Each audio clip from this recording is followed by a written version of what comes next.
الحمد لله رب العالمين، أفضل الصلاة والسلام على سيدنا محمد خير المرسلين. أما بعد، هذا اليوم في 22/11/2012 تم بعون الله تعالى وبفضله ومنته فتح ونصر مبين لكتائب الأسد المهزومة في كتيبة المدفعية المتمترسة في بادية الميادين التي عاثت فسادا وقتلا وتدميرا بشعبنا الأبي.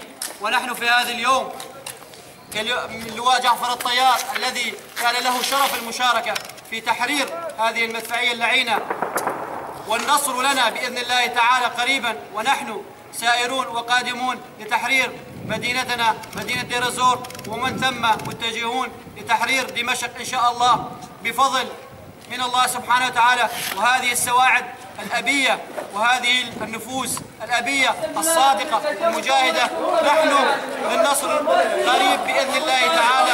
ولله الحمد ولله الحمد، والله أكبر والله أكبر. الله أكبر.